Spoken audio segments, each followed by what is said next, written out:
quand on veut saucissonner tout ça, donner de la place à tout le monde. Donc la question, elle est plutôt, peut-on finalement vraiment dégager? C'est le principe de Barcelone, par exemple, qui consiste à dire, pas toutes les rues ont besoin d'être circulées, on va circuler sur une rue sur 4, les 3 autres rues, on va les donner à nos personnes âgées, à nos enfants, à nos draisiennes, à nos Ils ont fait trottinettes. ça à Barcelone? Ils sont en train de le faire, ils en ont déjà fait 15 quartiers. Il y aura des voies continuent. rapides. C'est des voies rapides alors on va faire.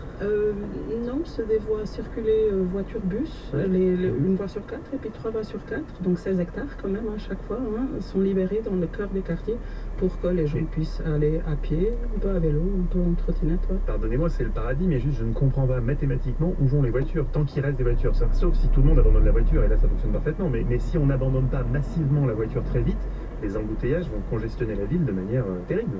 En fait, vous en voiture, vous en rendez à peine compte parce que tous les 400 mètres au lieu de tous les 100 mètres, ça fait environ 31 secondes au lieu de 15. Vous, en voiture, vous en rendez même pas compte de ce changement. De ce changement? Oui. En revanche, évidemment, pour une personne qui marche ou des enfants qui Là, vont ça à vélo, là, ça change tout parce que quand vous avez ces cœurs de 400 mètres fois 400 mètres, donc 1600 mètres, hein, ça fait vraiment des beaux espaces pour créer des rues parcs, pour créer des rues places, puis ça facilite beaucoup la gestion des carrefours, parce qu'à la fin, c'est surtout les carrefours qui sont très problématiques. Vous l'avez d'ailleurs relevé dans Oui, vos interviews. c'est là que ça bloque. Hein. Ouais, mais clairement. Sébastopol, il y a quand même le carrefour hollandais, hein, le fameux où ils ont prolongé un peu les buts en béton pour pouvoir cohabiter un petit peu mieux.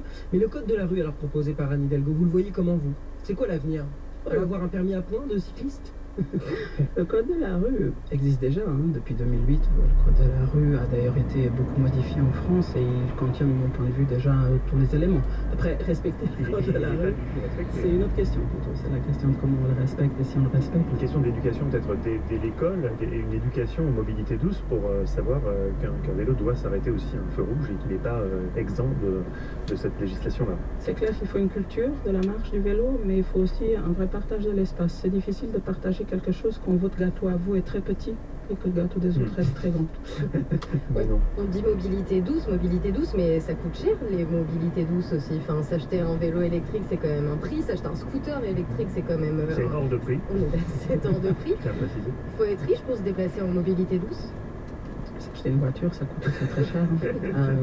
Je pense que quand même, globalement, un vélo électrique ou un scooter électrique, ça reste moins cher. Après, évidemment, le mieux, c'est quand même vous de pied, quoi. Ça coûte rien. Oui, vous êtes partisan des mobilités douces, mais vous nous rappelez tout le temps, j'ai l'impression, dans cette émission, que le plus important, c'est la marche, en fait. Surtout dans des villes à taille humaine, qu'on peut traverser quand même à pied sans décéder. Donc, c'est plutôt vers ça, c'est ça la clé. Absolument. La clé, c'est pouvoir se dire qu'on a un peu plus de temps pour pouvoir